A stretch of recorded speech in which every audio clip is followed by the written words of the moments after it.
देखो चैप्टर है 18, चैप्टर का नाम है सिमिलैरिटी, हिंदी में बोलते हैं समरूपता। तो समरूपता का चैप्टर का मतलब समझने से पहले चैप्टर का नाम का मतलब समझेंगे। समरूपता मतलब होता है सम मतलब समान, रूप मतलब रूप।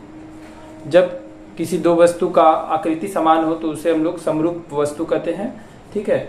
और समरूपता हो गया उसका नियम, कब जो हम लोग कहेंगे कि दो वस्तु का जो आकृति समान है, ठीक है। तो यहाँ पर हम लोग को ट्रायंगल लेना है, ट्रायंगल और रेक्टेंगल, क्वाड्रिलेटरल तो चतुर्भुज, त्रिभुज में हम लोग को बताना है कि कब जो है दो त्रिभुज दो चतुर्भुज जो आपस में समरूप होते हैं, ठीक है। तो यहाँ पर चैप्टर में समरूपता का मतलब तो समझ में आ गया, आकृति समान होना चाहिए। क्या समान होना चाहिए? आकृति।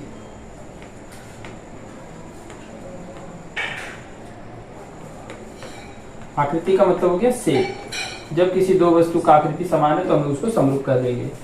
जैसे कि यहाँ पर बुक में दिया हुआ है, वहां से निकाले हैं ये जो यहाँ पर कुछ वस्तुएं दिए हैं, इस वस्तुओं को हम लोग को पहचानना है, देख करके बताना है कि इसमें से कौन सा जो है समरूप है और कौन सा समरूप नहीं है, ठीक है। तो पहला वाला जो वस्तु है उसमें देखो, गौर से ध्यान दो। पहला वाला जो वस्तु है उसमें ये जो फिगर है ये भी वही फिगर है, सेम फिगर है, दोनों का जो आकृति एकदम सेम है, ठीक है। तो यहाँ पर हम लोग बोल सकते हैं ये दोनों क्या है आपस में, ये दोनों आपस में समरूप है। फिर उसी तरीके से फिगर 2 में भी जो है जो दोनों पक्षी बनाए गए हैं उन दोनों का आकृति क्या है, सेम है। तो हम लोग बोल सकते हैं आकृति सेम है तो हम लोग बोल सकते हैं दोनों समरूप है। लेकिन फिगर 3 में ऐसा नहीं है, दोनों का आकृति अलग अलग है, इसीलिए समरूप नहीं है। फिगर 4 में भी दोनों का आकृति सेम है, दोनों का आकृति क्या है, दिल है, तो दोनों का आकृति सेम है तो दोनों समरूप है। यहाँ पर ये फिगर 5 जो है गलत है, दोनों का आकृति सेम नहीं है तो ये दोनों समरूप नहीं है। तो इस फिगर के माध्यम से यही समझाने की कोशिश की जा रही है कि जब किसी दो वस्तु का आकार मैटर नहीं है, आकृति समान हो, तो हम लोग उसे क्या कहते हैं, समरूप कहते हैं, ठीक है। जैसे कि ये आपस में एक दोनों समरूप है, ये दोनों आपस में समरूप है, ये दोनों आपस में समरूप है। तो जब आकृति समान हो तो हम लोग क्या कहते हैं, समरूप। और जब आकार और आकृति दोनों समान हो जाता है तो हम लोग उसे सर्वांगसम कह देते हैं, ठीक है। सर्वांगसम का मतलब इंग्लिश में बोलते हैं कॉन्ग्रुएंसी, कॉन्ग्रुएंट फिगर उसको बोलते हैं। तो यहाँ पर हम लोग कॉन्ग्रुएंट जो फिगर होता है वो हम लोग पढ़ चुके हैं क्लास 9 में, हम लोग को 10 में केवल पढ़ना है समरूप फिगर। समरूप मतलब समरूपता के बारे में। तो समरूप यहाँ पर ये जो फिगर के माध्यम से समझाने की कोशिश किया गया समरूप क्या होता है। हम लोग को ट्रायंगल में पढ़ना है कि कब जो त्रिभुज जो है समरूप कहे जाएंगे, ठीक है।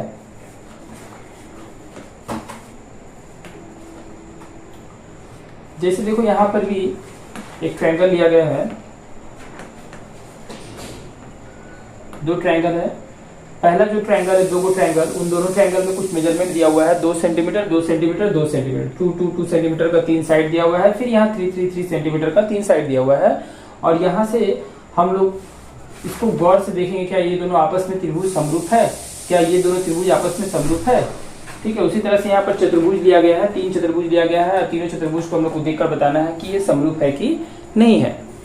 फिर उसी तरीके से यहाँ पर एक डायग्राम बुक में दिया गया है कि ये इस तरह से एक फिगर है। इस फिगर में यहाँ पर दिखाया गया ये मान लो ये एक ABCD, ये जो है इस तरह से एक चतुर्भुज है और ये भी एक चतुर्भुज है, ठीक है, ट्रेपेजियम जैसा दिख रहा है। तो ये दोनों चतुर्भुज जो है आपस में समरूप है कि नहीं बताना है।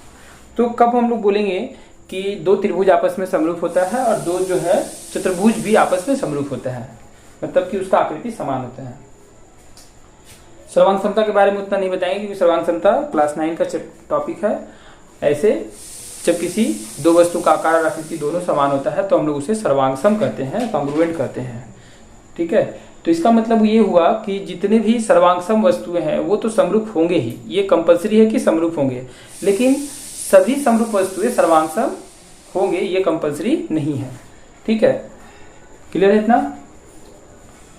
तो यहाँ पर ये दोनों त्रिभुज कब समरूप होंगे और चतुर्भुज कब समरूप होंगे इसका कंडीशन हम लोग थोड़ा देर बाद पढ़ेंगे। पहले हम लोग कुछ MCQ 18.1 में कुछ छोटे छोटे क्वेश्चंस है उसको सॉल्व करेंगे, तब जाके चैप्टर हम लोग का क्लियर होगा। ये है 18.1।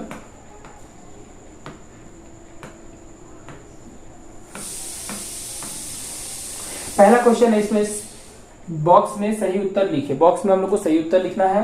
पहला क्वेश्चन है, सभी वर्ग क्षेत्र क्या सर्वांगसम होते हैं या समरूप होते हैं?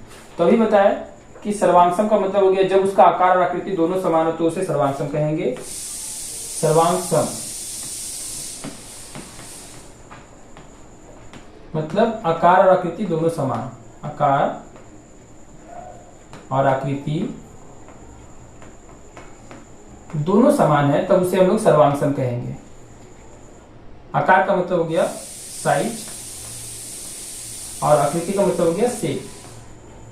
शेप और साइज दोनों इक्वल है तो सर्वांगसम है, कॉन्ग्रुएंट, कॉन्ग्रुएंट फिगर। लेकिन अगर केवल आकृति समान है तो उसको हम लोग क्या कहेंगे? समरूप। तो यहां पर क्वेश्चन में बोला गया है सभी वर्ग क्षेत्र, जैसे ये एक वर्ग है, ये भी एक वर्ग है, तो सभी वर्ग क्षेत्र क्या सर्वांगसम होते हैं या समरूप होते हैं? तो ये इन दोनों का आकृति समान है, ये भी एक वर्गाकार आकार है, इसका भी आकार वर्गाकार है, ठीक है। आकृति, इसका भी आकृति क्या है? वर्गाकार है, इसका भी आकृति जो शेप है आकृति वो वर्गाकार है, दोनों का आकृति समान है लेकिन आकार समान नहीं है। तो सभी वर्गाकार क्या होंगे? समरूप होंगे, सर्वांगसम तो होंगे नहीं। तो हम लोग टिक लगाएंगे इसमें समरूप में। फिर दिया हुआ है सभी वृत्त सर्वांगसम होंगे कि समरूप होंगे? तो उसी तरीके से जिस तरह से सभी वर्ग समरूप होते हैं उसी तरह से सभी वृत्त जो है, वृत्ताकार आकृति जो है समान है लेकिन आकार जो है समान नहीं है। तो इसका मतलब सभी वृत्त आपस में क्या होंगे? समरूप होंगे। सभी समबाहु समद्विबाहु त्रिभुज सर्वदा समरूप होते हैं। तो समबाहु त्रिभुज का मतलब होता है जिसका तीनों भुजा समान हो उसे समबाहु त्रिभुज कहते हैं, और समद्विबाहु त्रिभुज का मतलब हो गया जिसका दो भुजा समान हो उसे समद्विबाहु त्रिभुज कहते हैं। तो क्या सभी समबाहु त्रिभुज समरूप होंगे या सर्वांगसम होंगे, या सभी समद्विबाहु त्रिभुज सभी समद्विबाहु त्रिभुज सर्वदा मतलब हमेशा समरूप होंगे? क्या होंगे? तो अगर मान लो कि ये त्रिभुज लिए हैं और एक ये त्रिभुज लिए हैं, ठीक है, इसका ये 6 सेंटीमीटर 6 सेंटीमीटर 6 सेंटीमीटर है, ये 8 सेंटीमीटर 8 सेंटीमीटर 8 सेंटीमीटर है। तो यहाँ हम लोग देख सकते हैं दोनों त्रिभुज जो है वो समबाहु त्रिभुज है, दोनों त्रिभुज जो है वो समबाहु त्रिभुज है। और अगर मान लो कि समद्विबाहु त्रिभुज लेते हैं, जैसे ये एक त्रिभुज लिए और ये एक त्रिभुज लिए, ठीक है, तो और एक ऐसे ले लिए त्रिभुज, तो इसका ये भुजा 4 सेंटीमीटर ये 4 सेंटीमीटर, ये 5 सेंटीमीटर ये 5 सेंटीमीटर, ये 6 सेंटीमीटर 6 सेंटीमीटर, ठीक है। तो यहाँ पर ये तीनों समद्विबाहु त्रिभुज लिए, समद्विबाहु मतलब जिसका तीन भुजा समान। तो ये दोनों जो त्रिभुज है ये यहाँ पर 90 डिग्री बन रहा है, यहाँ पर भी 90 डिग्री बन रहा है। तो ये दोनों त्रिभुज जो है समकोण हो गया, समकोण समद्विबाहु हो गया।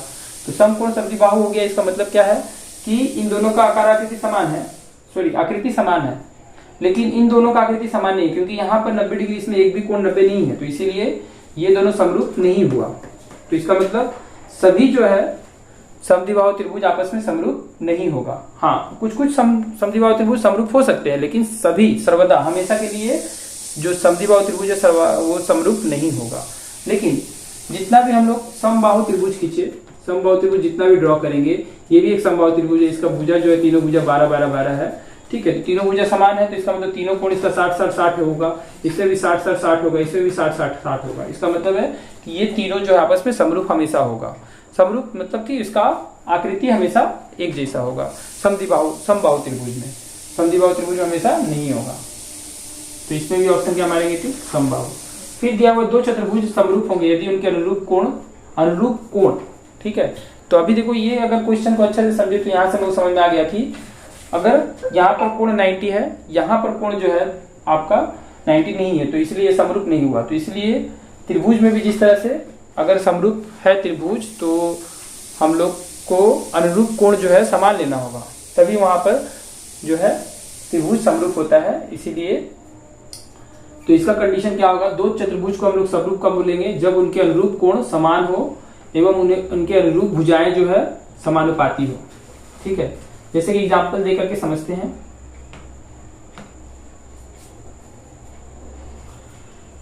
ये एक चतुर्भुज है और ये एक चतुर्भुज है, ठीक है।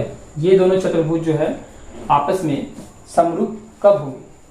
जब इसके अनुरूप कोण, जैसे कि मान लीजिए ये वाला इसके अनुरूप है, ये इसके अनुरूप है, ये इसके अनुरूप है, इक्वल नहीं है, अनुरूप है, ठीक है, और ये जो है इसके अनुरूप है, मतलब इसके जैसा दिखने वाला ये है, इसके जैसा दिखने वाला ये है। तो अनुरूप जो भुजा है वो समानुपाती होना चाहिए। जैसे ये 2 सेंटीमीटर, ये 3, ये 4, ये 5 सेंटीमीटर है, तो ये 4, 6, 8 अगर 10 सेंटीमीटर का होता है तो हम लोग अगर इसका अनुपात निकालते हैं, जैसे अनुरूप भुजा का अनुपात निकाले 2 और 4 का अनुपात, फिर 5 और 10 का अनुपात निकाले, फिर 4 और 8 का अनुपात निकाले, फिर 3 और 6 का अनुपात निकाले, तो यहाँ पर सभी कट के अनुपात का जो मान आएगा वो समान हो जाएगा, सभी 1/2 आएंगे, मतलब अनुरूप जो भुजा है वो क्या हो गए, समानुपाती हो गए।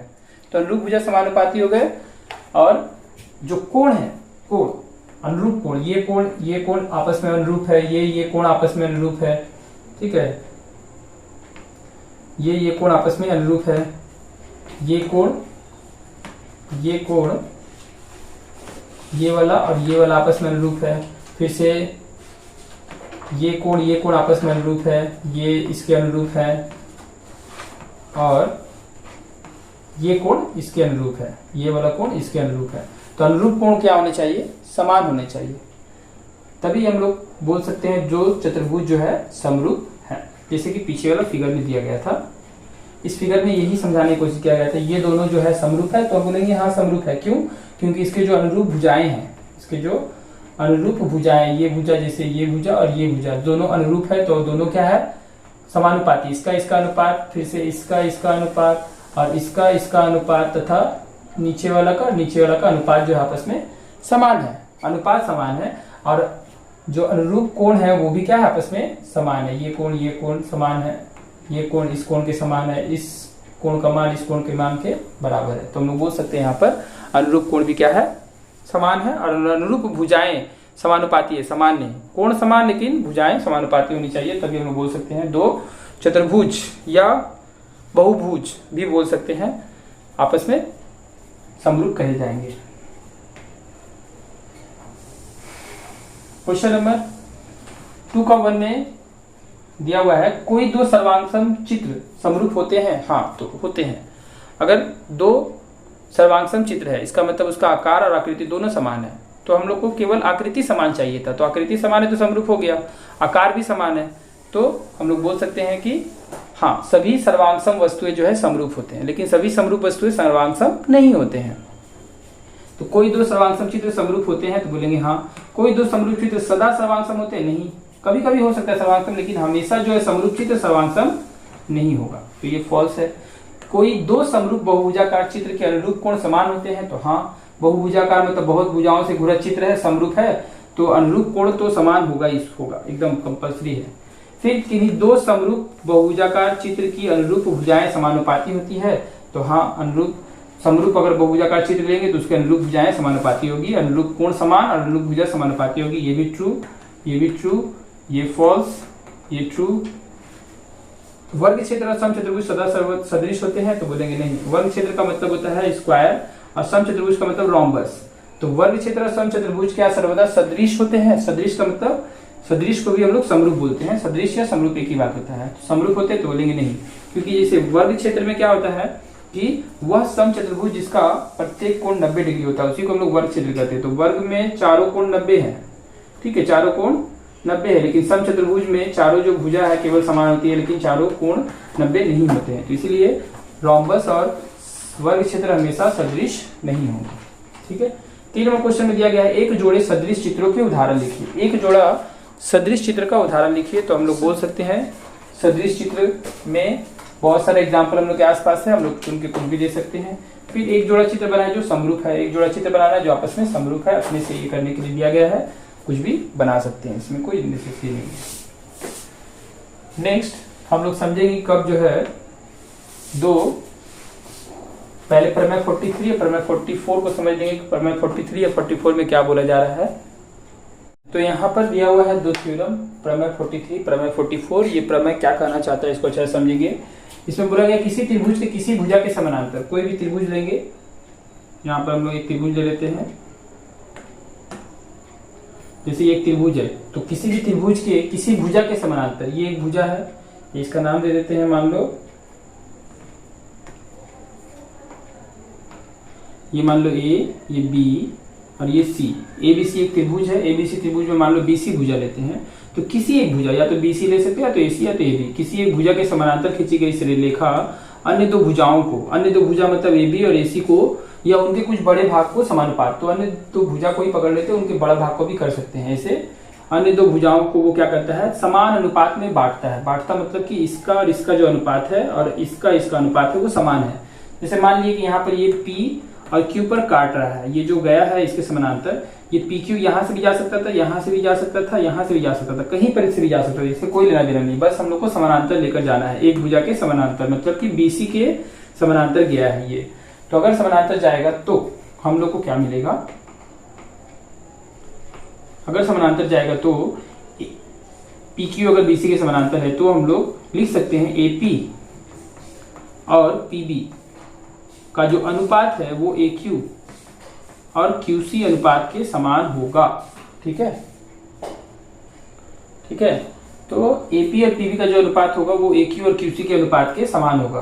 तो ये इस थ्योरम में ऐसा बोला गया है, किसी त्रिभुज से किसी भुजा के समानांतर सरल रेखा, किसी भुजा के समानांतर सरल रेखा दूसरी दो भुजाओं को, दूसरी जो दो भुजाएं हैं उसको उनके कुछ या फिर उनके कुछ बड़े भाग को समानुपात में विभक्त करती है। ठीक है, बड़े हुए भाग, जैसे कि अगर मान लो हम लोग, ये हो सकता है ये भुजा इधर ना लेकर के हम लोग इसको बढ़ा करके इधर लेते, तब भी वहां पर वो समानुपात में बांटता। तो उतना हम लोग नहीं समझेंगे, सिंपल समझ लेंगे जस्ट कि एक त्रिभुज को, अगर त्रिभुज के एक भुजा के समानांतर खींची गई रेखा अन्य दो भुजाओं को समानुपात में बांट रही है। ठीक है, फिर इसी थ्योरम को हम लोग क्या बोलते हैं, थैलस थ्योरम या तो बीपीटी थ्योरम। बीपीटी मतलब हो गया बेसिक प्रोपोर्शनैलिटी थ्योरम। ठीक है, बेसिक प्रोपोर्शनैलिटी मतलब ये प्रोपोर्शन जो है आपस में समान हो रहा है, इसीलिए बेसिक प्रोपोर्शनैलिटी थ्योरम। इसने इसको थैलस ने दिया था, इसीलिए हम लोग इसको बोलते हैं थैलस प्रमेय भी बोलते हैं। थैलस प्रमेय, THALES, थैलस, थैलस प्रमेय। ठीक है, थैलस का प्रमेय। तो बीपीटी भी बोल सकते हैं इसको, क्या बोल सकते हैं, बीपीटी पूरा लिखेंगे एग्जाम में, बेसिक प्रोपोर्शनैलिटी थ्योरम। ठीक है, और ये जो प्रमेय 44 है, ठीक प्रमेय 43 का ठीक रिवर्स है, कन्वर्स इसको बोलते हैं, और हिंदी में बोलते हैं विपरीत प्रमेय। प्रमेय 43 का विपरीत प्रमेय, प्रमेय 44 है। थैलस का विपरीत प्रमेय भी बोल सकते हैं हम लोग इसको। तो इसमें क्या बोला गया है कि युक्ति द्वारा प्रमाणित करें कि कोई सरल रेखा यदि किसी त्रिभुज के किन्हीं दो भुजाओं को या उनके बड़े भाग को समानुपात में विभक्त करती है तो तृतीय भुजा के समानांतर होती है। जैसे कि यहाँ पर कोई भी एक त्रिभुज ले लेंगे हम लोग, कोई भी एक त्रिभुज लिए, तो इस भुजा के हम लोग कोई भी एक रेखा लेंगे जो इसको समान अनुपात में बांट देगा, मतलब इसका और इसका अनुपात तथा इसका अनुपात जो है आपस में अगर समान हो जाता है तो हम लोग बोल सकते हैं कि ये रेखा और ये रेखा आपस में समानांतर है। ठीक है, अगर ठीक उसका उल्टा, अगर समानुपात में विभक्त करता है तो समानांतर है, या अगर समानांतर है तो समानुपात में विभक्त करेगा, यही है थैलस थ्योरम। ठीक है, तो प्रमेय 43 को थैलस थ्योरम बोलेंगे, प्रमेय 44 को हम लोग थैलस का विपरीत प्रमेय बोलेंगे। ठीक है, दोनों एक दूसरे का उल्टा है। इन लोग का प्रमाण जो मूल्यांकन हेतु आवश्यक नहीं है, यहाँ पर लिख दिया गया है, जस्ट हम लोग इससे रिलेटेड जो है न्यूमेरिक सवाल जो है हल करेंगे। चलते हैं सवाल में। 18.2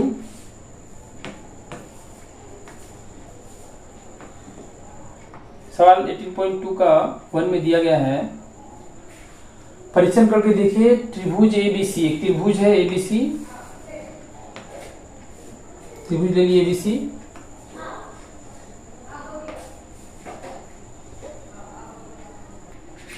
ठीक है। 18.2 में हम लोग को जस्ट बीपीटी का जो प्रमेय है, बेसिक प्रोपोर्शनैलिटी थ्योरम और थैलस थ्योरम, और उसका विपरीत प्रमेय का के द्वारा हम लोग को हल करना है। ठीक है, और इसके बाद वाला जो चैप्टर है उसमें हम लोग पढ़ेंगे कि कब जो है दो त्रिभुज समरूप होगा, समरूप नहीं होगा। ठीक है, और 18.4 में जो है हम लोग पढ़ेंगे कि किसी एक त्रिभुज के, किसी समकोण त्रिभुज के शीर्ष बिंदु से जो खींचा गया जो लंब होता है वो अन्य जो त्रिभुज को दो समरूप त्रिभुज में बांटता है। ठीक है, उससे रिलेटेड कुछ थ्योरम सवाल हल करेंगे। 18.1 सिंपल था, कुछ कॉन्सेप्ट दिया गया था समरूपता के ऊपर, और 18.2 में बीपीटी थ्योरम आएगा। ठीक है, और 18.3 में जाकर के हम लोग हल करेंगे समरूप है कि नहीं है कब कोई त्रिभुज।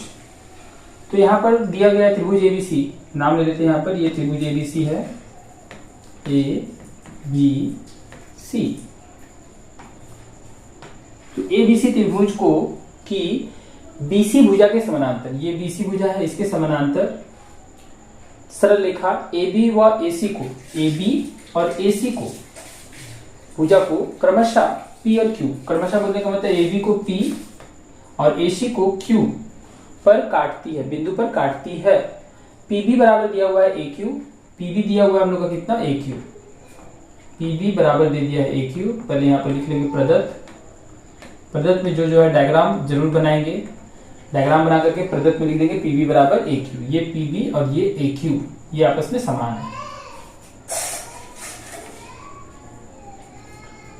ये आपस में क्या है समान, ये और ये आपस में समान है। PB बराबर AQ और AP बराबर 9 है। AP कितना है 9, जो जो दिया हुआ है सब यहाँ पर नोट कर देंगे 9 इकाई।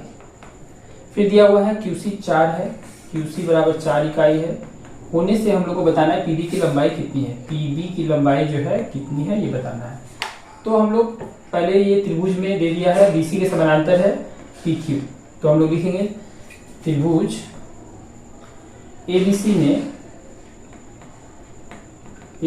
में PQ जो है समानांतर है BC के, तो हम लिख सकते हैं इसीलिए by BPT theorem, basic proportionality theorem by BPT, by इसीलिए बाय BPT पूरा लिखेंगे एग्जाम में, by BPT basic proportionality theorem. By BPT हम लोग क्या लिख सकते हैं, AP और PB का जो अनुपात होगा वो समान होगा किसके, AQ और QC के, AQ और QC के समान होगा। ठीक है,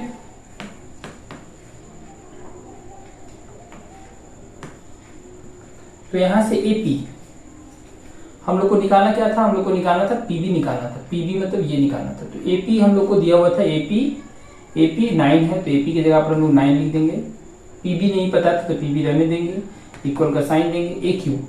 AQ पता था PB के इक्वल है, तो AQ को हटाकर PB हम लोग लिख देंगे क्योंकि PB का वैल्यू निकालना है, AQ PB के इक्वल है।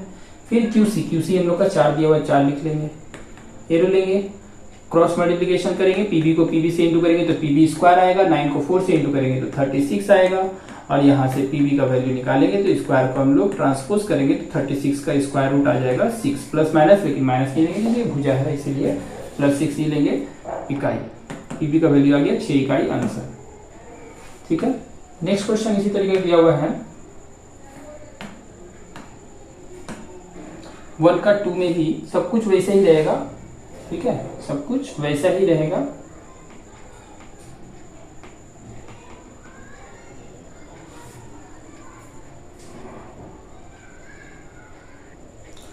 ठीक है, 2 नंबर में भी एकदम सेम वैसा ही, सेम त्रिभुज, इसी पर काम करना है हम लोग को।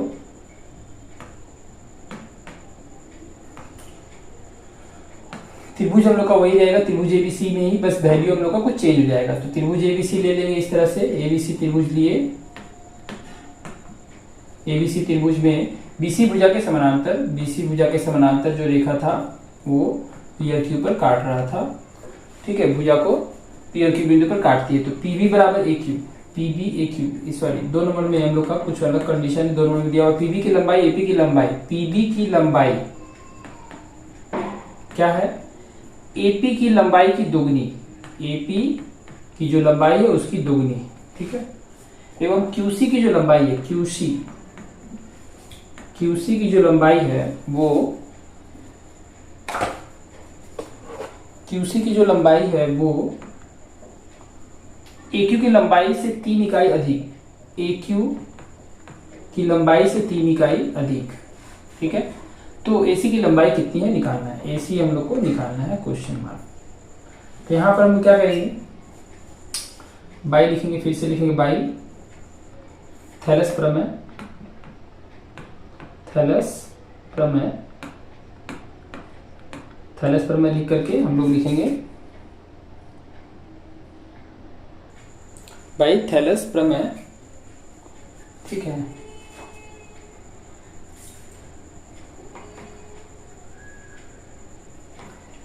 बाई थैलस प्रमेय में क्या लिखेंगे,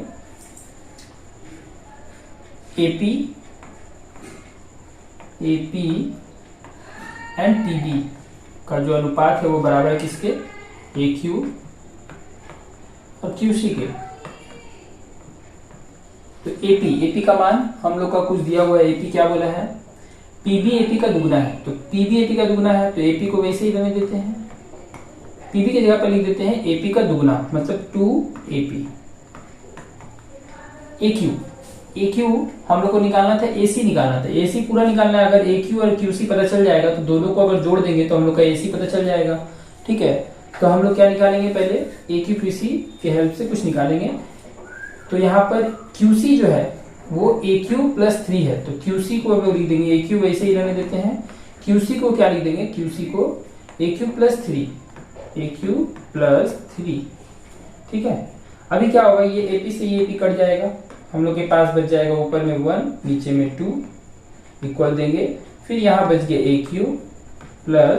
AQ प्लस 3।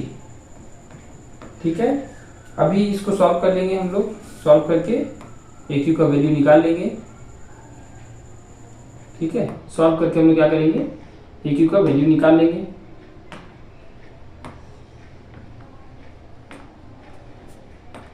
तो 1/2 क्रॉस मल्टीप्लिकेशन करेंगे, AQ प्लस 3 को 1 से इंटू करेंगे तो AQ प्लस 3 ही आएगा, इक्वल लेंगे, फिर 2 को AQ से इंटू करेंगे तो 2AQ आ जाएगा। अभी हम लोग AQ को एक घर में कर लेते हैं तो ये आ जाएगा 3 इधर ही रहेगा, AQ को उधर कर देंगे तो 2AQ माइनस AQ घट कर आ गया 3। AQ का वैल्यू कितना आ गया, 3 सेंटीमीटर, ये घट गया, घट करके आ गया AQ का वैल्यू 3 सेंटीमीटर, ये 3 इकाई जो भी है। ठीक है, तो AQ का वैल्यू 3 आ गया। अभी यहाँ से हम लोग क्या करेंगे, हम लोग को निकालने को लगा था AC, तो लिखेंगे इसीलिए AC बराबर AQ प्लस QC। AQ कितना है, AQ हम लोग के पास आ चुका है 3। QC जो है वो QC हम लोग को पहले निकालना है, QC है AQ प्लस 3, तो QC को लिख सकते हैं AQ प्लस 3, फिर वैल्यू बैठा देंगे 3 प्लस 3, तो ये आ जाएगा 3 प्लस 3 मतलब 9 इकाई, हम लोग का निकल गया ये AC। ठीक, उसी तरह से क्वेश्चन नंबर 3 में हम लोग का सब कुछ वैसे ही रहेगा, बस कंडीशन चेंज हो जाएगा, ट्रायंगल वगैरह सब कुछ वही रहेगा। ठीक है, ट्रायंगल वैसे ही रहेगा।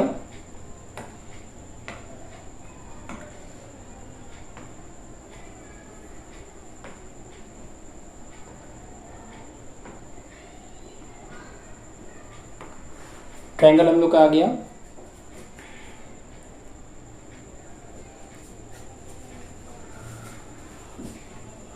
ट्रायंगल है ABC, नाम ले लेते हैं फिर से ABC। ठीक है, ट्रायंगल ABC है और वैल्यू चेंज हो गया, AP इक्वल टू अब QC हो गया। लिखेंगे प्रदत्त में AP is equal to QC and AB की लंबाई, AB की जो लंबाई है वो AB की लंबाई 12 इकाई, AB कितना है 12 इकाई, एवं AQ की लंबाई 2 इकाई, AQ कितना है 2 इकाई, इसके बीच में खींचा गया था ये PQ था। तो AB है 12, AB मतलब ये पूरा 12 है, AQ ये 2 इकाई है। ठीक है, और CQ की लंबाई ज्ञात करें, CQ हम लोग को निकालना है, क्या निकालना है, CQ बराबर क्वेश्चन CQ ये निकालना है। हम लोग का ये AB पूरा दिया हुआ है, ये पूरा दिया हुआ है 12, AQ हम लोग का 2। ठीक है, तो सबसे पहले हम लोग लिखेंगे, और AP और QC इक्वल दिया हुआ है, AP और QC ये वाला पार्ट ये वाला पार्ट इक्वल है, तो हम लोग पहले लिखेंगे बाई BPT या बाई थेलेस थ्योरम, पूरा लिखेंगे एग्जाम में, basic proportionality theorem. By BPT हम लोग क्या लिख सकते हैं, ये समानांतर दिया हुआ था सब कुछ, यहाँ पर पहले लिख देंगे PQ समानांतर BC, इसीलिए AP बाई EB जो है बराबर हो जाएगा AQ बाई QC के। अभी यहां से क्या करेंगे, AP का वैल्यू हम लोग का दिया हुआ है QC के इक्वल, तो और हम लोग को निकालना है QC ही निकालना है, QC बोले या CQ एक ही बात है, तो QC को हम लोग मान लेते हैं X, लेट CQ बराबर X, CQ बराबर X इकाई, मान लिए। तो AP को हटाकर क्या लिख देंगे, QC या CQ। तो QC को हम लोग मान लिए x, तो यहाँ पर x आ जाएगा, AP x बन गया। PB हम लोग का कितना है, PB नहीं मालूम, PB को हम लोग लिख सकते हैं AB minus AP, AB minus PB। पूरा में से अगर AP को घटा देंगे तो PB निकल जाएगा। AQ हम लोग का 2 दिया हुआ था, QC को x माने हैं, x रहने देंगे। AB में से PB, अब AB हम लोग का 12 दिया हुआ था, और PB जो है वो हम लोग PB ही निकालना था, तो AB में से AP माइनस करेंगे, PB नहीं माइनस करेंगे। क्या माइनस करेंगे, AB में से हम लोग का तो PB निकालना था, तो PB निकालने के लिए हम लोग AB में से किसको माइनस करेंगे, AP को। और ये AP जो है इक्वल हो जाएगा QC के, और QC इक्वल है x के, तो यहाँ पर x आ जाएगा। ठीक है, फिर इक्वल हो गया ये 2/x। अभी क्या करेंगे, क्रॉस मल्टीप्लिकेशन करके इसको हम लोग सॉल्व कर लेंगे, और सॉल्व करके x का वैल्यू निकल जाएगा, CQ का वैल्यू निकल जाएगा।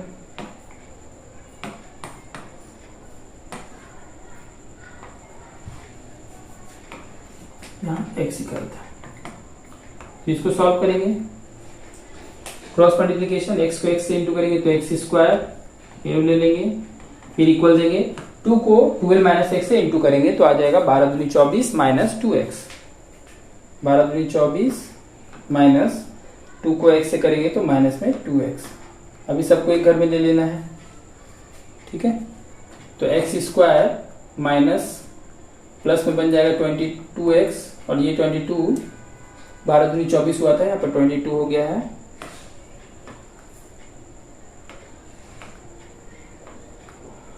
इधर आएगा तो माइनस 24 इक्वल टू 0। अभी क्या करेंगे, फैक्टर करेंगे, तो 24 का लसा लेंगे, फैक्टर करना सभी को आता होगा, 24 का लसा लेंगे, लसा लेकर के हम लोग सेट करते हैं, 2 लाने की कोशिश करते हैं, तो 6 चौक 24, 6 में से 4 घटाएंगे 2 आ जाएगा।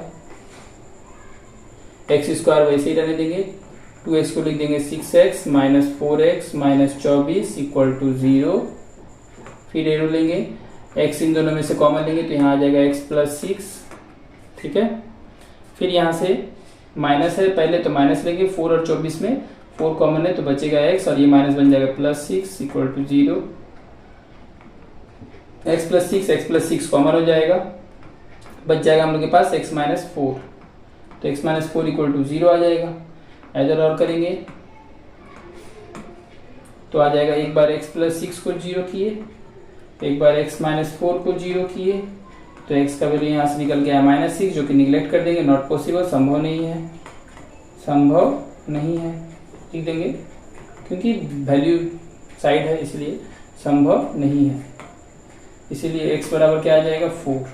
ठीक है, 1 बराबर 4, इसीलिए लिख देंगे CQ बराबर 4 इकाई, आंसर। नेक्स्ट चलते हैं क्वेश्चन नंबर 2 की ओर। क्वेश्चन नंबर 2 में दिया हुआ है,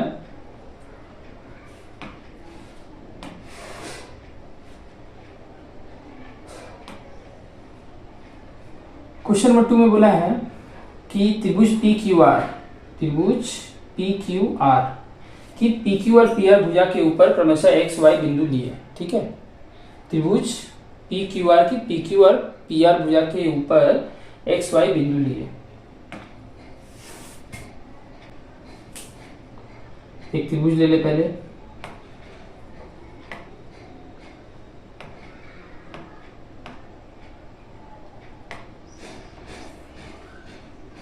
ठीक है, तो एक त्रिभुज PQR की PQ और PR भुजा के ऊपर, PQ और PR भुजा के ऊपर X और Y बिंदु लिए। यहाँ पर मान लेते हैं X बिंदु लिए और यहाँ पर Y बिंदु लिए, X और Y बिंदु लिए, बड़ा बड़ा है, बड़ा बड़ा लिखेंगे, XY बिंदु लिए। अब PX 2 इकाई है, तो जो जो दिया हुआ पहले लिख देंगे, PX कितना है 2 इकाई, एवं XQ जो है 3.5 इकाई, XQ बराबर 3.5 इकाई, तथा YR 7 इकाई है, YR 7 इकाई है। पी वाई 4.25 है, पी वाई कितना है 4.25 एवं होने से एक्स वाई और क्यू आर परस्पर समानांतर होंगे कि नहीं युक्ति द्वारा लिखिए। तो एक्स वाई को मिला देंगे और पूछ रहा है कि ये समानांतर है कि नहीं, तो हम लोग लिखेंगे वी हैव, हम लोग के पास है क्या है पी एक्स और एक्स क्यू का अनुपात लेंगे, पी एक्स और एक्स क्यू। पी एक्स का मान आ गया 2, एक्स क्यू का मान आ गया 3.5। इसको सॉल्व करेंगे, पॉइंट को हटाने के लिए 10 दिए ऊपर, पॉइंट खत्म हो गया, 35 बचा। 5 से कट करेंगे 2 बार में, 5 से 7 बार में, तो इंटू कराया जाएगा ये 4/7। ठीक है, फिर लिखेंगे इसीलिए देकर के, इसीलिए अब पी वाई और वाई आर लेंगे, पी वाई और वाई आर लेंगे। तो पी वाई और वाई आर जब लेंगे तो पी वाई का वैल्यू दिया हुआ है हम लोग का 4.25 और वाई आर का वैल्यू दिया हुआ है 7। इसको भी सॉल्व कर लेंगे, पॉइंट को हटाने के लिए हम लोग 100 नीचे दिए, 7 पहले से था, 7 का टेबल से कट करेंगे तो ये नहीं जाएगा। तो 5 का टेबल से कट करेंगे 5 से 20 बार में, 5 से 8 बार में, फिर 5 बार में, फिर 5 से जाएगा ये 4 बार में, 5 से जाएगा 17 बार में, तो आ गया 17/28। तो ये 4/7 और 17/28 इक्वल नहीं है, मतलब कि अगर अनुरूप भुजाएं समानुपाती, अनुरूप भुजा अगर मान लो, सॉरी अनुरूप भुजा नहीं बोलेंगे, मतलब ये जो भुजाएं आपस में समानुपाती नहीं है, मतलब ये जो है इसको समानुपात में नहीं बांट रहा है, तो ये रेखा समानांतर नहीं है। तो लिख देंगे बाई चूंकि लिखेंगे पी क्यू बटा X Q is not equal to P Y बटा वाई आर। इसीलिए एक्स वाई समानांतर नहीं है, एक्स वाई समानांतर नहीं है किसके, तो क्यू आर। ठीक है, तो पी एक्स यहाँ पर पी क्यू दिया हुआ है 8, पी क्यू कितना दिया है यहाँ पर 8, ये पूरा 8 दिया हुआ है, तो ये सब पूरा हटा लेते हैं।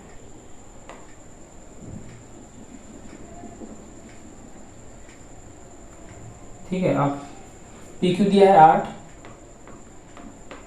8 इकाई एवं वाई आर दिया हुआ है 12, वाई आर कितना दिया हुआ है 12। फिर दिया पी वाई 4 इकाई, पी वाई क्या है 4 इकाई एवं पी वाई 4 इकाई एवं पी वाई की लंबाई एक्स की लंबाई से 2 इकाई कम होगा। पी वाई का जो लंबाई है वो 4 है एवं पी वाई की लंबाई एक्स की लंबाई से 2 इकाई कम है। पी वाई का जो लंबाई है वो एक्स की लंबाई से 2 इकाई कम है। पी वाई जो है यहाँ पर कम लिखना भूल गया, एक्स क्यू की लंबाई से 2 इकाई कम है। पी वाई का जो लंबाई एक्स क्यू से 2 कम है। ठीक है, और यहाँ से ये मिसिंग था, इकाई लंबाई से 2 इकाई कम, यहाँ लिख लेना है, तो 2 इकाई कम है। तो एक्स वाई और क्यू आर समानांतर होंगे कि नहीं युक्ति द्वारा लिखें। ठीक है, क्वेश्चन में गड़बड़ी था, वहां पर अपने से लिख लेना है कम है। अभी हम लोग वैसे ही चेक करेंगे पी क्यू और एक्स क्यू। तो पी क्यू का वैल्यू हम लोग का 8 है, पी क्यू और एक्स क्यू नहीं लेंगे हम लोग, यहाँ पर पी एक्स और एक्स क्यू लेंगे, पी एक्स और एक्स क्यू। गलती हो गई यहाँ पर, पहले वाले में भी यहाँ पर पी एक्स होता,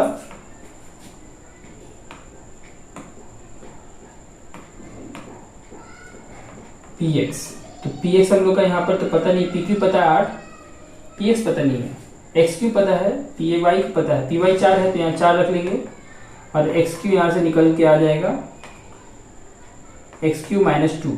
तो एक्स क्यू कितना निकल कर आएगा 4 + 2 बन जाएगा 6। तो एक्स क्यू का वैल्यू आ गया 6। अब एक्स क्यू का वैल्यू 6 आ गया, तो ये पूरा 12 दिया हुआ था, तो ये पूरा पी क्यू 8 दिया हुआ था, तो पी क्यू 8 है तो हम लोग का एक्स क्यू 6 है, तो ये कितना हो जाएगा 2।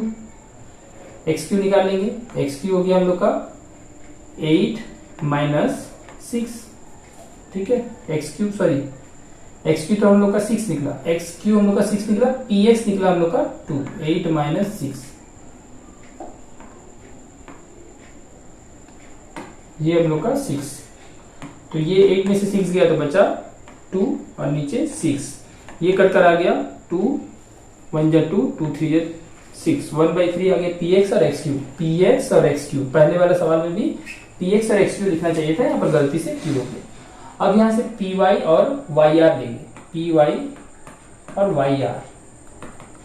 तो पी वाई का वैल्यू 4 है, वाई आर का वैल्यू हम लोग का वाई आर का वैल्यू 12 दिया हुआ है। ये भी कट करेंगे तो आ जाएगा 1/3। तो यहाँ से ये इक्वल आ गया, लिख देंगे P X by X cube बराबर P Y by Y R बराबर है बराबर 1/3। तो लिखेंगे इसीलिए एक्स वाई समानांतर है क्यू आर। ठीक है, कैसे? तो by converse of BPT, Thales के विपरीत प्रमेयानुसार, थैलस के विपरीत प्रमेयानुसार, विपरीत प्रमेयानुसार, प्रमेयानुसार लिख देंगे, समानांतर है।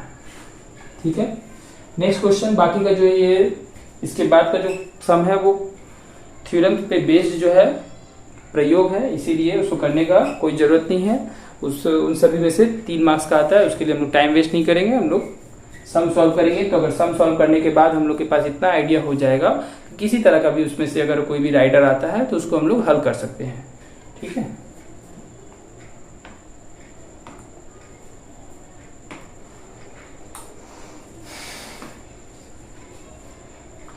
नेक्स्ट है क्वेश्चन नंबर 11।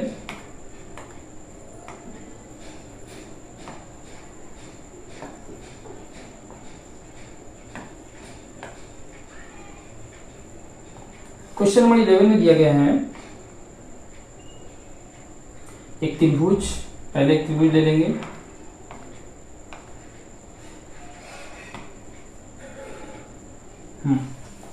तो इस त्रिभुज में त्रिभुज ए बी सी की बीसी भुजा के समानांतर, त्रिभुज ए बी सी है, ये ए, ये बी, ये सी। त्रिभुज ए बी सी की बीसी भुजा के समानांतर सरल रेखा ए बी एवं एसी भुजा को एक्स और वाई बिंदु पर काटती है। ए बी को एक्स और एसी को वाई पर काटती है।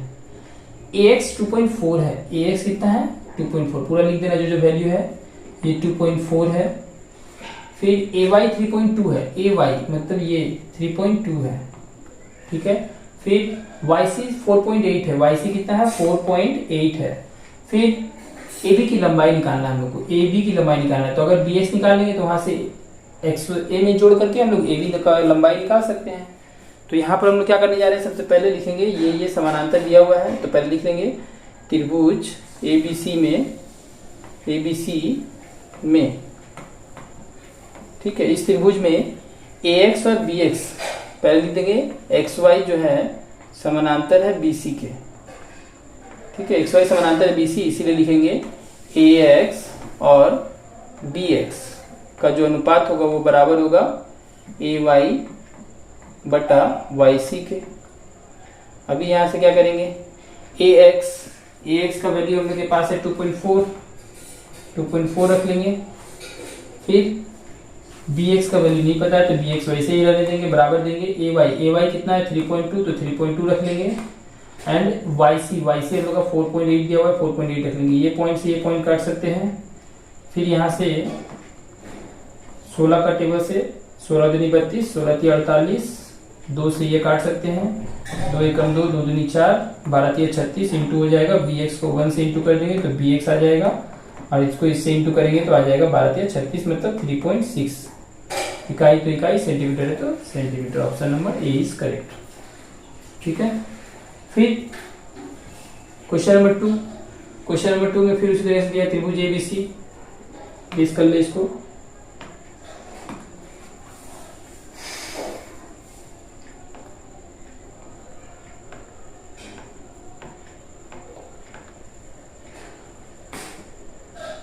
त्रिभुज ले लिए ए बी सी त्रिभुज की ए बी एवं एसी भुजा पर डी और ई इस प्रकार स्थित है। ए बी पर डी और एसी पर ई इस प्रकार स्थित है कि डी समानांतर बीसी है। ये जो डी है वो समानांतर है बीसी के, ठीक है, स्थित है। एवं एडी और डीबी का जो अनुपात है वो 3:1 है। एडी और डीबी का अनुपात AD और DB का जो अनुपात है वो कितना है 3:1। ठीक है, यदि EA 3.3 है, EA कितना है 3.3, EA दे दिया गया है हम लोग का 3.3 सेंटीमीटर। तो AC की लंबाई निकालना है, AC हम लोग को निकालना है। तो AD और DB का अनुपात दे दिया, AD और DB हम लोग जानते हैं ये समानांतर है, तो इसका अनुपात इसके अनुपात के बराबर होगा। तो हम लोग लिखेंगे बाई BPT, अच्छा से पूरा लिखना एग्जाम में, by basic proportionality theorem, AD by DB is equal to AE by EC। ठीक है, तो यहां से आ जाएगा हम लोग का AD और DB का रेशियो दे दिया है 3/1, तो इसके जगह पर लिख देंगे 3/1 बराबर देंगे। फिर AE और EC, AE या EA की बात है 3.3 दिया हुआ है, EC यहां से निकाल लेंगे सॉल्व करके। EC हम लोग का निकल के आ जाएगा, EC यहाँ आ जाएगा 3 इसकी जगह पे आ जाएगा, तो EC का वैल्यू आ जाएगा 3.3 भागा 3 कट के आ जाएगा 1.1। अभी EC निकल गया हम लोग को निकालना था AC की लंबाई, तो लिखेंगे इसीलिए AC बराबर AD plus BD, sorry AE plus EC, AE plus EC। AE का वैल्यू हो गया हम लोग का दिया हुआ था AE 3.3, EC का वैल्यू आया 1.1, ऐड कर देंगे तो आ जाएगा ये 4.4 centimetre. Option number C is correct. Next question number चलते हैं, क्वेश्चन नंबर ये 11 का ही 3 है।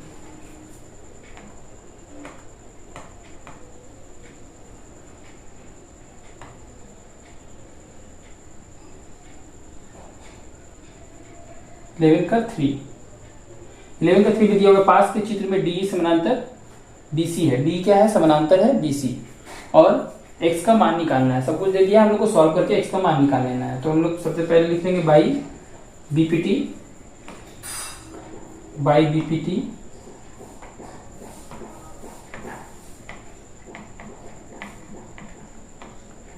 हम लोग लिख सकते हैं AD और DB का जो अनुपात होगा, AD और DB, ये AD और ये DB का जो अनुपात होगा AE और EC के इक्वल होगा, AE इक्वल टू EC। तो यहां से AD का मान दिया हुआ है x+3, DB का मान दिया हुआ है 3x + 19 बराबर AE का मान दिया हुआ है x, EC का मान दिया हुआ है 3x + 4। अभी यहां से क्रॉस मल्टीप्लिकेशन करके इसको सॉल्व करना है। x+3 को 3x + 4 से इंटू कर लेंगे, x+3 into 3x + 4 equal to x into 3x + 19। Solve करना सभी को आता है, चैप्टर 1 में हम लोग सीख कर आए हैं। इस तरह का सॉल्व बहुत सारा सॉल्व कर लेना है, सॉल्व करके x का वैल्यू निकाल लेना है। अब जिसको नहीं सॉल्व करना है, एग्जाम में अगर मान लो जल्दी सॉल्व करना है तो 1 मार्क्स का 2 मार्क्स का आता होगा, तो उसके लिए ट्रिक क्या है, इसमें हम लोग क्या करेंगे, बैठा करके x का वैल्यू बैठा करके चेक कर लेंगे कि है कि नहीं। तो पहले एक बार 4 पुट करेंगे, तो 4 पुट करेंगे तो 4 3 7 हो जाएगा, और यहाँ पर 4 3 12 19 और 12 हो जाएगा 19 2 21 10 31 हो जाएगा। इधर तुम्हारा x का वैल्यू कितना 4, और ये तुम्हारा कितना हो गया 4 रखे, तो 4 3 12 12 4 16 इक्वल नहीं हुआ तो 4 नहीं होगा।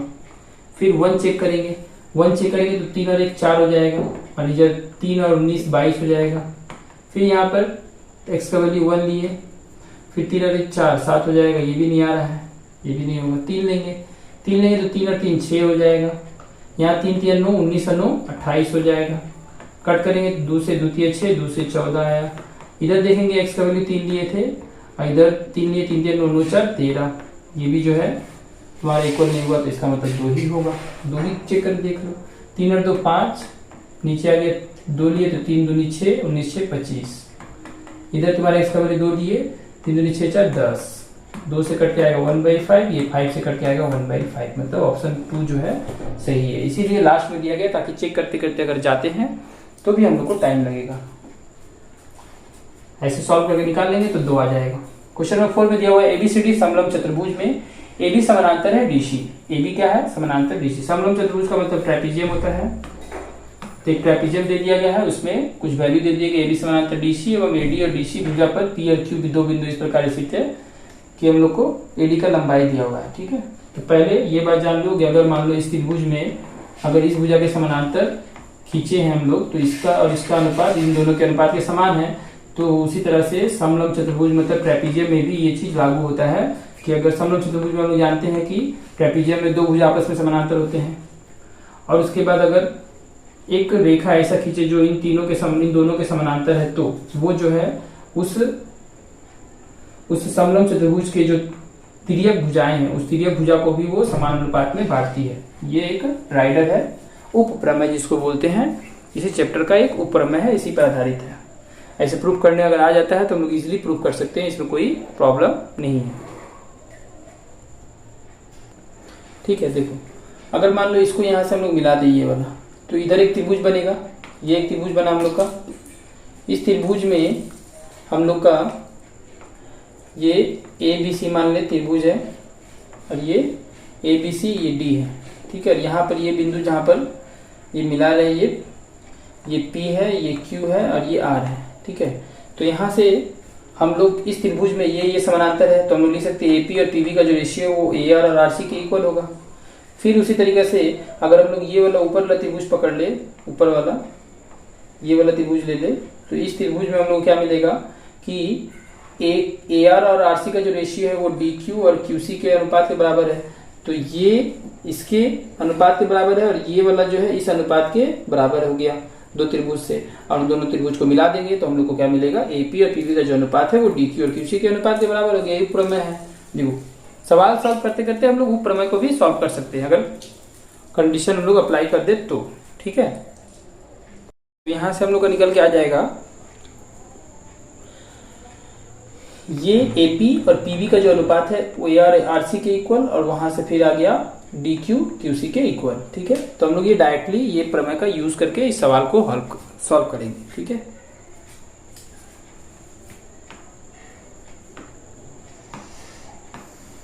तो एबीसीडी समलंब चतुर्भुज, पहले एक समलंब चतुर्भुज बना लेंगे।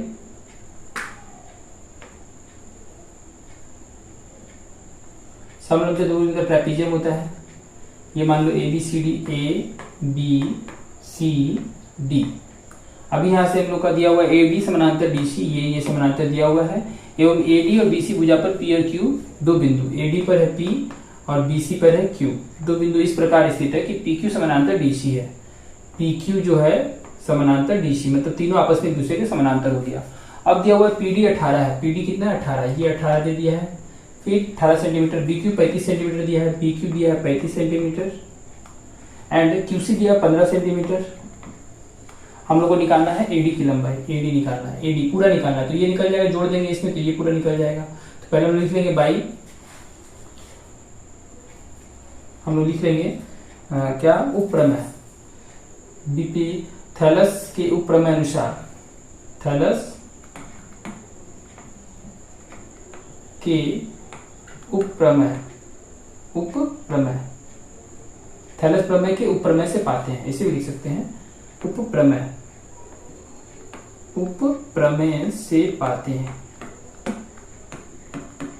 क्या कि डीपी या पीडी और एपी का जो अनुपात है वो सी क्यू और बी क्यू के अनुपात के इक्वल है। तो पीडी हम लोग का 18 दिया हुआ है, एपी यहां से हम लोग का निकाल लेंगे, फिर इक्वल का साइन देंगे, फिर सी क्यू हम लोग का हो जाएगा 15, बी क्यू हो जाएगा हम लोग का 35, कट कुट करेंगे 3 से 6 बार में, 3 से 5 बार में, 5 से 1 बार में, 5 से 7 बार में, 7 छक 42, एपी का एपी का मान आ गया 42 सेंटीमीटर। आंसर नहीं हुआ, हम लोग को निकालने बोला एडी, इसीलिए देकर के एडी बराबर लिख देंगे 42 प्लस 18 जुड़कर के हो जाएगा 60 सेंटीमीटर। ऑप्शन नंबर देख लेंगे किसे मैच कर रहा है, टिक लगा देंगे। क्वेश्चन नंबर 5 दिया हुआ है, इसको इरेज कर लेते हैं। क्वेश्चन नंबर 5 के पास के चित्र में चित्र दे दिया है एकदम साफ साफ। ए डी ई एफ एक चतुर्भुज है जिसमें डीपी 5 दिया है, डीई 15 दिया है, डीक्यू 6 दिया है और क्यूएफ दे दिया है। उन्हें से हम लोग को पूछ रहा है कि समानांतर है कि नहीं, तो हम लोग इसे ही चेक करेंगे। हम लोग लेंगे डीपी और पीई का रेशियो, डीपी और पीई, इसीलिए लिखेंगे डीपी और पीई। डीपी पीई का जब रेशियो चेक करेंगे तो डीपी का मान 5 दिया हुआ है, पीई तो नहीं दिया हुआ है, डीई दिया हुआ है हम लोग का, डीई मतलब पूरा दे दिया है। अब पूरा दिया हुआ है हम लोग को 15 में से क्या करेंगे 5 घटा देंगे, 15 में से ये 5 हम लोग घटा देंगे। हम लोग का ये पूरा दिया हुआ था यहाँ से लेके यहाँ तक, ठीक है, यहाँ से लेके पूरा यहाँ तक दिया हुआ था, यहाँ से लेके यहाँ तक ये दिया हुआ था। और उसमें से हम लोग क्या करेंगे डीपी दे दिया था यहाँ से यहाँ तक, डीपी दिया था 5 तो 5 घटा देंगे, 15 में से 10 आ जाएगा, पी निकल जाएगा 10। फिर उसी तरीके से तो ये आ गया 5/10 घट के आ गया 1/2, तो डीपी और पीई का अनुपात निकल गया 1/2। अब इधर हम लोग डीक्यू और क्यूएफ निकालेंगे, डीक्यू और क्यूएफ। तो डीक्यू हम लोग का मान दिया हुआ है 6, क्यूएफ दिया हुआ है 18, कट करेंगे तो आ जाएगा 1/3। तो ये दोनों इक्वल नहीं है तो हम लोग बोल देंगे समानांतर नहीं है, D number option PQ EF के समानांतर नहीं है। फिर क्वेश्चन नंबर बी में आ जाएंगे, दो समरूप त्रिभुज सर्वदा सर्वांगसम होते हैं। दो क्या दिया हुआ है, दो समरूप त्रिभुज सर्वदा सर्वांगसम होते हैं। समरूप त्रिभुज तो गलत बात बोल रहा है, दो सर्वांगसम त्रिभुज सदा समरूप हो जाएंगे लेकिन दो समरूप त्रिभुज सदा सर्वांगसम नहीं होंगे। पास के चित्र में डी समानांतर बीसी दिया हुआ है और AB और BD का जो अनुपात है AC और EC के अनुपात के इक्वल होगा। हाँ होगा, जरूर होगा, उसी में से निकल के आया ये ABC है, यहाँ से D है, ये E है, ठीक है। तो हम लोग का बोला है AB, ये पूरा लेंगे और इधर हम लोग BD लेंगे, फिर इधर पूरा लेंगे और EC लेंगे, तो अनुपात बराबर ही आएगा। मान लेते हैं ये 2 है, ये 3 है, ये मान लेते हैं ये 2 का डबल करते 4, 3 का डबल 6 कर देते, तो अभी 2 3 का अनुपात 4 6 का अनुपात के बराबर है, तो पूरा लेंगे तो 5 हो जाएगा और इधर नीचे 3 रहेगा, इधर पूरा लेंगे तो 10 हो जाएगा, नीचे 6 रहेगा, तो काटने के बाद ये 5/3 ही आएगा। तो समान तो है ही, निकाल सकते हैं हम लोग, ठीक है, तो ये सही है। फिर क्वेश्चन नंबर सी का 1 में दिया, किसी त्रिभुज में किसी भुजा के समानांतर सरल रेखा दूसरी दो भुजाओं को या उनके बड़े भाग को डैश में विभक्त करती है। तो किसी त्रिभुज में किसी भुजा के समानांतर सरल रेखा दूसरी दो भुजाओं को या उनके बड़े भाग को समानुपात में विभक्त करती है। समानुपात का मतलब हो गया समान अनुपात में विभक्त करती है, मतलब दोनों का अनुपात क्या आएगा, समान आएगा। फिर दिया हुआ है क्वेश्चन नंबर 2। क्वेश्चन नंबर 2 में दिया हुआ है कि दो त्रिभुज जिनका आधार एक ही है एवं दोनों त्रिभुज के शीर्ष बिंदु वैनिष्ठ हो तो दोनों त्रिभुज का क्षेत्रफल उनके आधार की लंबाई के डैश होगा। तो आधार की लंबाई के अनुपात के समान होगा। अच्छा समझो क्वेश्चन ये क्या बोला है, आंसर से ज्यादा इंपॉर्टेंट है क्वेश्चन से ज्यादा, आंसर से ज्यादा इंपॉर्टेंट है क्वेश्चन। दो त्रिभुज जिनके आधार एक ही है, दो त्रिभुज लेंगे जिनका आधार एक ही है, जैसे कि ये एक त्रिभुज लिए और ये एक त्रिभुज ले लिए, ठीक है। उन दोनों त्रिभुज के शीर्ष बिंदु उभयनिष्ठ है, दोनों का शीर्ष बिंदु भी क्या है, उभयनिष्ठ है। तो ये एक त्रिभुज लिए मान लो ABC, ठीक है, और एक त्रिभुज ले लिए ABC, तो शीर्ष बिंदु सेम बोला रखने के लिए, ठीक है। तो इसलिए हम लोग त्रिभुज जो ले लेते हैं इसको ऐसे ले लेते हैं, ये मान लो PQ, ठीक है, ये एक त्रिभुज हो गया PQ,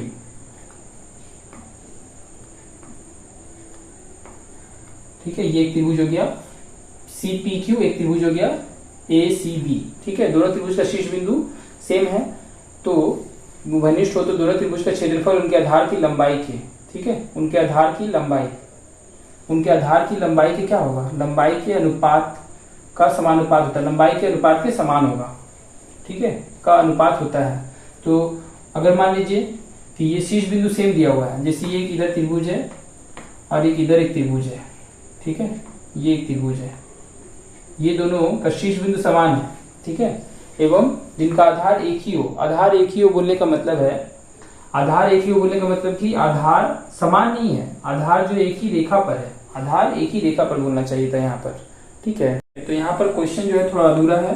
दो त्रिभुज जिनका आधार एक ही हो एवं दोनों त्रिभुज के शीर्ष बिंदु वैनिष्ठ हो तो दोनों त्रिभुजों का क्षेत्रफल जो उनके आधार की लंबाई के अनुपात के समान होता है। जैसे कि यहाँ पर मान लेते हैं, पहले ये जान लो कि ये त्रिभुज है, तो ऊंचाई क्या होता है, ऊंचाई का मतलब होता है कि शीर्ष बिंदु से उसके विपरीत भुजा पर खींचा गया लंब को ही बोलते हैं हम लोग किसी त्रिभुज का ऊंचाई, ये बचपन में 8 क्लास में पढ़ के आए होंगे कि किसी भी त्रिभुज का ऊंचाई किसको कहते हैं, तो उस त्रिभुज के शीर्ष बिंदु से उसके विपरीत भुजा पर खींचा गया जो लंब होता है वही क्या होता है, उस त्रिभुज का ऊंचाई होता है। तो यहाँ पर हम लोग मान लेते हैं ये त्रिभुज है, तो इसका शीर्ष बिंदु ये, यहाँ से हम लोग ये ऊंचाई बना देंगे, ये इस भुजा पर लंब खींच दिए। अब इस बिंदु से अगर लंब खींचना है तो इसको हम लोग बाहर लेना पड़ेगा, तभी ये लंब आएगा। तो इसका मतलब है कि ऊंचाई जो होता है वो जरूरी नहीं है तीनों ऊंचाई किसी त्रिभुज का वो त्रिभुज के अंदर ही हो, वो त्रिभुज के बाहर भी हो सकता है। ऊंचाई का मतलब होता है कि परपेंडिकुलर जो खींचा जाता है, जो लंबवत रेखा खींचा जाता है, उसी को हम लोग बोलते हैं ऊंचाई। तो यहां से हम एग्जाम्पल लेते हैं, जैसे कि मान लेते हैं ये एक त्रिभुज है, ठीक है, और एक ये त्रिभुज है, ठीक है। तो यहां से इन दोनों का शीर्ष बिंदु सेम है, एक ए बी सी है और एक जो है ए सी डी है, ठीक है। तो इस त्रिभुज का जो क्षेत्रफल होगा और इस त्रिभुज का जो क्षेत्रफल होगा वो कैसे निकालेंगे, यहाँ पर लिखेंगे त्रिभुज ए बी सी का क्षेत्रफल, फिर लिखेंगे त्रिभुज ए सी डी का क्षेत्रफल। तो क्षेत्रफल बराबर फॉर्मूला क्या होता है, half into base into height, half into base. Base हम लोग यहाँ से अगर BC पकड़ेंगे तो शीर्ष बिंदु ये है, तो इसलिए यहाँ से ऊंचाई ये ले लेंगे। अगर ये ऊंचाई तो ये इस त्रिभुज का भी ऊंचाई होगा, ये इस त्रिभुज का भी ऊंचाई होगा। तो ये ऊंचाई मान लेते हैं h है, तो हाफ इंटू बेस मान लेते हैं BC और ऊंचाई मान लेते हैं h, ठीक है। फिर यहाँ पर इस त्रिभुज का क्षेत्रफल निकालने के लिए ACD का हाफ इंटू बेस, बेस हो जाएगा CD और ऊंचाई हो जाएगा h, वही हो जाएगा, ठीक है। तो यहाँ से h से h कट जाएगा, हाफ से हाफ कट जाएगा, BC और CD आ जाएगा, BC और CD। इसका मतलब त्रिभुज के क्षेत्रफल का जो अनुपात है वो उनके आधार की भुजा के अनुपात के समान है। वही यहाँ पर बोला, दो त्रिभुज जिनका आधार एक ही हो, आधार एक ही नहीं, आधार एक सरल रेखा पे हो, तो एक ही सरल रेखा पर हो एवं दोनों त्रिभुज के जो शीर्ष बिंदु है वो उभयनिष्ठ हो, उभयनिष्ठ मतलब कॉमन शीर्ष बिंदु, ठीक है। दोनों त्रिभुज के शीर्ष बिंदु उभयनिष्ठ हो तो दोनों त्रिभुजों का जो क्षेत्रफल है उनके आधार की लंबाई के अनुपात के समान होगा। फिर दिया है किसी समलंब चतुर्भुज की समानांतर भुजाओं के समानांतर सरल रेखा। समलंब चतुर्भुज मतलब ट्रेपीजियम, समलंब चतुर्भुज के समानांतर भुजा, ये भुजा समानांतर होता है। समानांतर भुजा के समानांतर सरल रेखा दूसरी दो भुजाओं को समान अनुपात में बांटती है, मतलब इसका जो अनुपात होगा वो इसके अनुपात के समान होगा, समान अनुपात में बांटती है। यहाँ पर क्या लिखेंगे, समान अनुपात। यहाँ पर क्या लिखेंगे, आधार की लंबाई के अनुपात के समान, ठीक है, का अनुपात यहाँ पर गलत दिया हुआ है, आधार की लंबाई के अनुपात के समान होगा। फिर क्वेश्चन नंबर 12 में आ जाते हैं। क्वेश्चन नंबर 12 में दिया हुआ है पास के चित्र में त्रिभुज ABC में, तो पास का चित्र दिया हुआ है, चित्र एक ले लेते हैं। अच्छा त्रिभुज लिए नाम दे देते हैं, त्रिभुज का नाम है ABC, ABC। तो पास के त्रिभुज ABC में AD और DB बराबर है AE और EC के, AD और DB बराबर है AE और EC के, ठीक है, एवं ADE बराबर ACD है, होने से त्रिभुज किस प्रकार का त्रिभुज है ये बताना है। तो हम लोग का ये दिया हुआ है A, ये यहाँ पर दिया हुआ है D और ये दिया हुआ E, और ये तो अनुपात समानुपात दिया ही है, AD और DB का जो अनुपात है वो बराबर है AE और EC के। तो हम लोग सबसे पहले यहाँ से क्या निकालेंगे, थैलस का विपरीत प्रमेय से बोलेंगे कि D, इसीलिए लिखेंगे DE समानांतर BC by converse of BPT, मतलब कि BPT थ्योरम के कन्वर्स के अनुसार, ठीक है। अब वहां से हम लोग उसके बाद हम लोग क्या बोलेंगे, हम लोग जानते हैं कि जब दो रेखा आपस में समानांतर हो और एक रेखा उसको मिलाए तो वो तिर्यक कहलाती है और ये दोनों कोण आपस में समान होते हैं। तो यहाँ से हम लिख सकते हैं कोण, ये कोण ADE समान हो गया किसके, कोण ABC के, ठीक है। कैसे, तो लिख देंगे संगत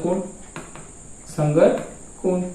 अब हम लोग को पहले से दे रखा है क्या, ये दोनों कोण समान है, ये वाला कोण और ये वाला कोण ADE, क्योंकि कोण ADE समान दिया हुआ हम लोग को, ACB पहले से दे रखा है, ACB कोण ACB।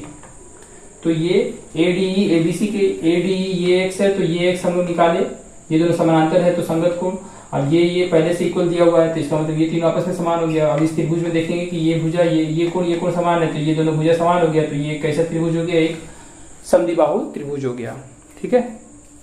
यहाँ से लिख सकते हैं कि ABC क्या है, तो यहाँ से लिख देंगे, इसको बना देंगे इक्वेशन 1, ये तो ऊपर दिया हुआ था, इक्वेशन 2 बना देंगे। यहाँ से लिखेंगे फ्रॉम 1 and 2 कोण ADE बराबर कोण ABC बराबर कोण ए सी बी, तीनों बराबर हो गया तो लिख सकते हैं इसीलिए ए बी सी एक समद्विबाहु त्रिभुज है। ए बी सी क्या है? एक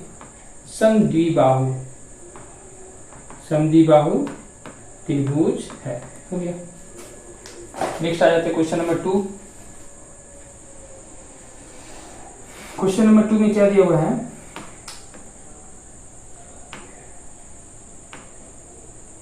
क्वेश्चन नंबर 2 में दिया हुआ है हम लोग का त्रिभुज है एबीसी, त्रिभुज वही रहेगा, त्रिभुज ले लेते हैं। त्रिभुज लिए, नाम दिए एबीसी।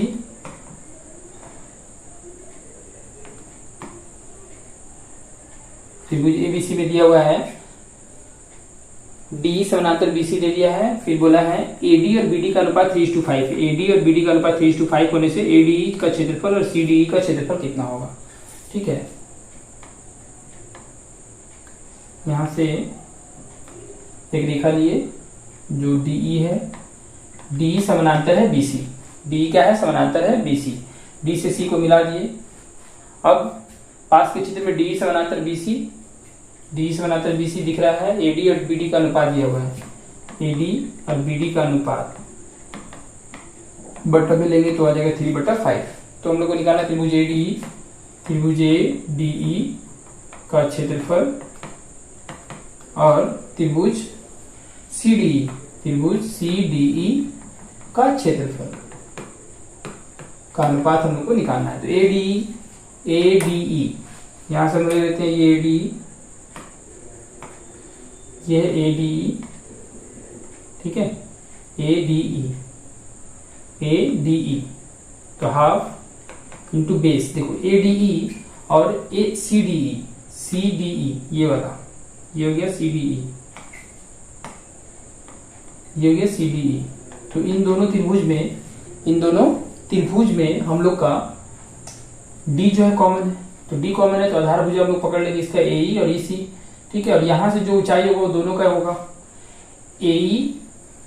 एडी त्रिभुज का भी जो ऊंचाई होगा और एडीईसी का जो ऊंचाई होगा दोनों सेम होगा, ठीक है। तो यहाँ पे लिखेंगे हाफ इंटू बेस, बेस पकड़ लेंगे एई, बेस ले लेंगे हम लोग एई और ऊंचाई मान लेंगे एच। फिर इस त्रिभुज का भी हाफ, बेस ले लेंगे हम लोग ईसी और ऊंचाई बना देंगे एच। तो हाफ से हाफ कट जाएगा, एच से एच कट जाएगा, यहाँ पर लिख देंगे एच डी बिंदु से क्या है? डी बिंदु से एसी पर लंब है। यदि एच क्या है? एच डी बिंदु से एसी पर लंब है। एसी पर क्या है? लंब है, तो वो दोनों का ऊंचाई बन जाएगा, ठीक है। तो यहां से कट जाएगा और आगे हम लोग का क्या? एई और ईसी। तो एई और ईसी आ गया। हम लोग को तो एडी बीडी दिया था और एडी बीडी हम लोग जानते हैं ये समानांतर दिया था, तो एडी बीडी का जो अनुपात है एई ईसी के इक्वल होगा। तो यहाँ से लिख देंगे एई ईसी किसके इक्वल है? एडी और बीडी के, ठीक है। और जो कि दिया हुआ है 3/5 आंसर। नेक्स्ट क्वेश्चन नंबर 3 में दिया हुआ है सारा मेजरमेंट हम लोग को दे दिया, हम लोग को जस्ट निकालना है वैल्यू एक्स का, एकदम ऐसे ही बनेगा। एलएम समानांतर दिया एबी, एबीसी त्रिभुज है, एलएम जो रेखा है वो एबी के समानांतर है। तो यहां से पहले त्रिभुज ले लेते हैं। त्रिभुज लिए, त्रिभुज में दे दिया था सी एल ए सी, ये एलएम है, ये एबी है, ये समानांतर है, ठीक है। तो यहां से हम लोग का एल दिया हुआ है x-3, एल दिया हुआ है x-3, फिर एसी दिया हुआ है 2x, एसी पूरा दिया हुआ है 2x। तो ये निकालने के लिए 2x में से इसको घटा देंगे, ठीक है। तो ये निकल जाएगा एलसी, ठीक है। तो यहाँ पर हम लोग का सब कुछ दे दिया, तो हम लोग डायरेक्ट x का मान निकालने के लिए लिख सकते हैं बाई बीपीटी। एग्जाम में पूरा लिखना है CL बाई LA, पूरा भी ले सकते हैं हम लोग। इधर हम लोग का क्या दिया हुआ है? BC दिया हुआ है, BM बाई BC पूरा। तो इधर हम लोग का दिया हुआ है AL दिया है, पूरा दिया है, इधर BM और पूरा दिया है। तो अभी हम लोग बताए थे बाई BPT हम लोग जानते हैं CL और AL का रेशियो अगर समान है CM और BM का रेशियो, तो हम लोग लिख सकते हैं इसीलिए से यहां से क्या ले सकते हैं? AL AL को वैसे ही रहने देंगे, AL और AC का रेशियो तथा BM एवं BC का रेशियो भी समान होगा। ठीक है, दोनों पक्षों में अगर हम 1 ऐड कर दे तो ये चीज हम लोग का निकल के आ जाएगा। ठीक है, देख लो, अगर यहाँ पर 1 ऐड करेंगे, 1 ऐड की इधर भी, 1 ऐड की इधर भी, तो यहाँ पर लसा लेंगे तो AL आएगा, फिर यहाँ पर आ जाएगा हम लोग का ये हम लोग का आ गया AL, और लसा लेंगे तो AL आ गया, और 1 से भागा देंगे तो AL प्लस AL से भागा देंगे तो 1 से गुना करेंगे तो CL, AL plus CL, AL plus CL, AL plus CL क्या निकलेगा, AL प्लस CL बन करके आ जाएगा, AL प्लस CL बन जाएगा AC बाई AL आया। ठीक है, फिर उसी तरीके से BC बाई BM, तो BC बाई BM यहाँ से इन दोनों को भी वैसे ही ऐड करेंगे तो BC बाई BM हम लोग का आ जाएगा लसा लेने के बाद। तो हम लोग बोल सकते हैं AC और AL का जो रेशियो है वो AC और AL का रेशियो इधर BC और BM का रेशियो समान। तो अभी यहाँ से जो दिया हुआ है पुट कर देंगे, AC हम लोग का दिया हुआ है कितना, AC दिया हुआ है 2x, AL कितना दिया हुआ है, AL दिया हुआ है x - 3, फिर बराबर BC कितना दिया हुआ है 2x + 3, जैसे BM कितना दिया हुआ है, BM दे दिया x - 2। इसको सॉल्व कर लेंगे, सॉल्व करके x का वैल्यू निकाल लेंगे इजीली क्रॉस मल्टीप्लिकेशन करके। फिर क्वेश्चन नंबर 4 में दिया हुआ है पास का चित्र है, पास का चित्र दिख रहा है ABC, जिसमें दो समानांतर रेखा खींचा गया है उसके बीच में, और यहाँ से दे दिया है तीनों आपस में एक दूसरे के समानांतर है। तो जो दिया हुआ है वहां से x और y का मान निकालना है। तो हम लोग पहले क्या पकड़ेंगे, पहले पकड़ लेंगे APQ त्रिभुज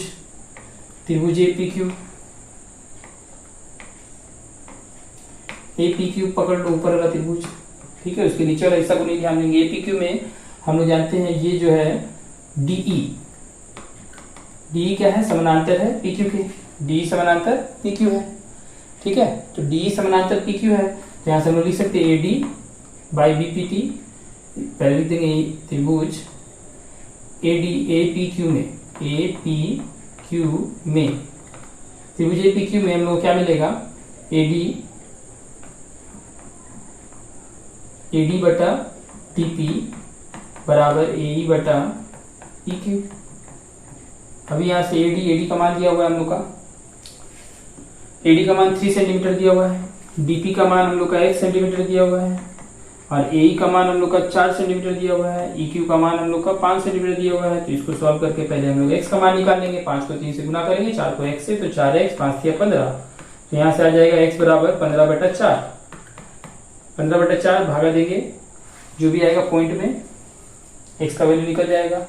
4 से भागा देंगे, 4 या 12, 30 बचा 4 से 28, 4 × 20, 3.75 आ गया x का वैल्यू। अभी हम लोग फिर से बड़ा वाला त्रिभुज ले लेंगे ABC में, त्रिभुज ABC, तो यहाँ से ये ऐड हो जाएगा इसमें। ठीक है, ये आ गया B, ये आ गया C, तो लिखेंगे त्रिभुज इन ट्रायंगल ABC। तो ABC में क्या होगा, AB में हम लोग ले सकते हैं PQ समानांतर BC, PQ समानांतर BC, यहाँ पर DE समानांतर था PQ, और यहाँ पर PQ समानांतर हो जाएगा BC, PQ समानांतर BC। तो PQ जो समानांतर करेंगे BC, या DE को भी समानांतर कर सकते हैं, जो तुम्हारा मन है। तो यहाँ से हम लोग क्या आएगा, AP और PB का रेशियो, AP और PB का जो रेशियो है वो इक्वल आएगा AQ और QC के, AQ और QC के रेशियो के इक्वल आएगा। तो यहाँ से हम लोग का निकल के आ जाएगा AP हम लोग का AP पूरा है AD प्लस PD, तो AD हम लोग का दिया हुआ था 3, और PD हम लोग का निकल के आया कितना, PD हम लोग माने थे x, PD हम लोग का दिया हुआ था x का वैल्यू 3.75, तो 3.75 ऐड कर देंगे।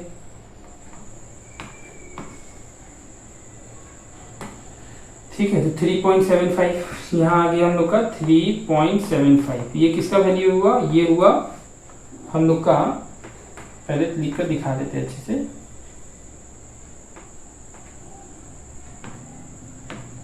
इसको हटाएं। अच्छा, हटाने के बाद यहाँ पर हम लोग का AP है, ये यहाँ से आ जाते हैं,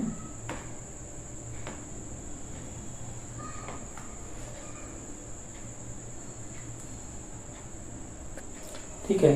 तो यहाँ से AP का मान हम लोग का आ जाएगा, AP को लिखने के लिए लिख देंगे AD प्लस DP, फिर बाई देंगे, इधर पीबी का वैल्यू हम लोग को दिया हुआ है बुक में, पीबी का वैल्यू कितना दिया हुआ है नोट कर लेंगे पहले।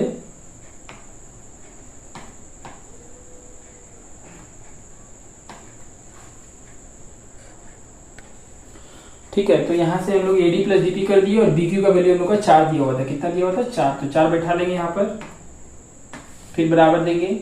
फिर यहाँ से हम लोग का है ए क्यू और क्यू सी, तो ए क्यू कितना हो गया ए प्लस ई क्यू, ए प्लस ई क्यू, बस एक ही थ्योरम है इसमें, उसी थ्योरम पे सारा सवाल बेस्ड है। क्यू सी हम लोग का दिया हुआ है वाई निकालना है। एडी हम लोग का हो गया था, दिया हुआ था 3, डीपी हम लोग का कितना निकला, डीपी एक्स था, एक्स निकला 3.75, फिर बटा दिए 4 वैसे ले लेंगे, फिर इक्वल एई हम लोग का दिया हुआ था, एई पहले से हम लोग का दे रखा था 4, और EQ हम लोग का EQ भी 5 दिया हुआ था, y निकालना है।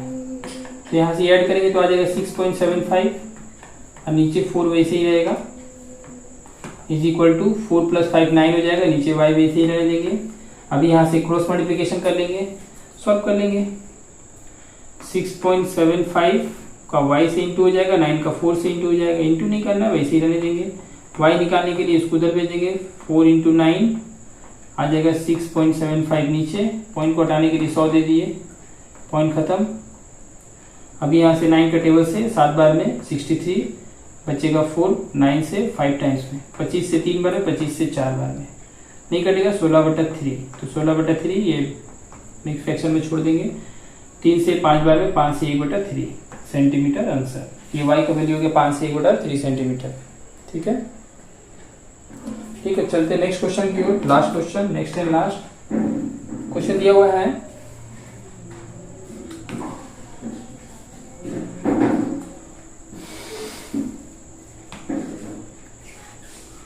क्वेश्चन हम लोग का दिया हुआ पास के चित्र में एबीसी त्रिभुज है, त्रिभुज लेके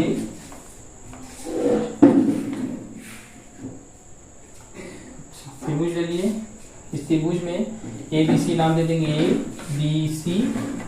ठीक है, यहाँ से इसको बढ़ाया गया, इस भुजा को बढ़ा करके यहाँ से इसको मिलाया गया है। ठीक है, और यहाँ से बी से ई को मिलाया गया है, मतलब इसके समानांतर ये है, यहाँ ई है, और इसके समानांतर खींचा गया है, इसके समानांतर खींचा गया ये है बी। तो BC के समानांतर है DE और BE के समानांतर है, BE के समानांतर है XC। ठीक है, ये दे दिया। तो हम लोग का दिया है AD और DB 2/1 है, AD और DB का जो रेशियो है वो क्या है 2/1। हम लोग को निकालना क्या है AX और XB का मान निकालना है। तो हम लोग सबसे पहला त्रिभुज पकड़ेंगे, त्रिभुज ABC में थेलस थ्योरम अप्लाई करेंगे, AD और DB का रेशियो लेंगे, AD और DB का जो रेशियो लेंगे तो वो आ जाएगा AE और EC के रेशियो के इक्वल आ जाएगा। तो यहाँ से AD और DB हम लोग का दिया हुआ है 2/1, तो ये दोनों इक्वल हो गया, इसको बना देंगे इक्वेशन 1। फिर एक बार ट्रायंगल AXC को पकड़ेंगे, इन ट्रायंगल AXC में फिर से हम लोग का ये समानांतर है, तो लिख सकते हैं बाई BPT, ये भी लिख देंगे बाई BPT मतलब basic proportionality theorem. In triangle AXC BE समानांतर है XC, यहाँ पर भी बाई BPT, DE समानांतर था BC, DE समानांतर था BC, इसमें BE समानांतर XC है। तो हम लोग को क्या मिलेगा, हम लोग को मिलेगा A से B का रेशियो और B से X का रेशियो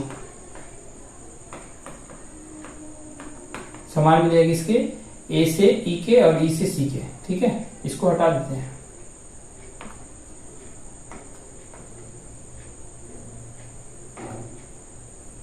ये पूरा ट्रायंगल था, हटेगा तो ये यहाँ से ये वाला ट्रायंगल पकड़ लेते हैं, तो यहाँ से AE और EC आ जाएगा, AE और EC। AB BX का जो अनुपात है वो AE और EC के अनुपात के इक्वल आ जाएगा। ठीक है, तो हम लोग के पास पहले से इक्वेशन 1 में क्या आया था AD और DB जो था, AD और DB इक्वल था AE EC के, और वही चीज ए इसी के इक्वल आ गया ए बी और बी एक्स। तो यहाँ से इक्वेशन 2 ले लेंगे, लिखेंगे from 1 and 2, from 1 and 2, 1 and 2 से हमें क्या मिलेगा कि A D by D B का जो अनुपात है वो किसके इक्वल है, ए ई सी के, और वो इक्वल है किसके, ए बी और बी एक्स के, ए बी और बी एक्स के। और ए डी और डी बी का वैल्यू दिया हुआ था 2/1, तो इसका मतलब ए बी और बी एक्स का भी रेशियो आ जाएगा 2/1। तो ऐसे लिख लेंगे इसीलिए A B by B X बराबर 2/1। अब दोनों पक्ष में हम लोग को ए एक्स लाना है, तो ए बी बी एक्स का आ गया मान, हम लोग को ए एक्स और एक्स बी लाना है, ए एक्स और एक्स बी। तो एक्स बी तो है ही नीचे, हम लोग अगर इसको ऊपर में जोड़ दें, ए बी में अगर बी एक्स जोड़ देंगे तो ए बी आ जाएगा। तो हम लोग ऊपर कैसे जोड़ेंगे, कंपोनेंटो करने से, रेशियो पढ़े हैं हम लोग कंपोनेंटो एंड डिविडेंडो में। कंपोनेंटो में क्या करते हैं, 1 ऐड करते हैं, तो अगर इसमें दोनों पक्षों में 1 ऐड कर देंगे तो ये बन जाएगा क्या, A X by B X. ठीक है, A B plus B X add हो जाएगा, नीचे जाकर बोला ऊपर जाकर के ऐड हो जाता है कंपोनेंटो में, नीचे बी एक्स वैसे ही रहेगा, इधर 2/1, इसमें भी 1 ऐड कर देंगे तो 1 ऐड करेंगे तो 2/1 में ऐड होगा तो 3 आ जाएगा। और ए बी और बी एक्स ऐड होकर के, ए बी और बी एक्स ऐड होकर के बन जाएगा क्या, हम लोग का ए एक्स। तो इधर से आ गया ए एक्स और जो नीचे है बी एक्स, ए एक्स बी एक्स का अनुपात आ गया कितना, 3/1। ये हम लोग को निकालना था, आंसर हो गया 18.3। नेक्स्ट वीडियो में सॉल्व करेंगे। और 18.3 में हम लोग को ये पढ़ना रहेगा कि कब जो है दो त्रिभुज को और चतुर्भुज को हम लोग एक दूसरे का समरूप करते हैं। ठीक है, तब तक के लिए बाय बाय।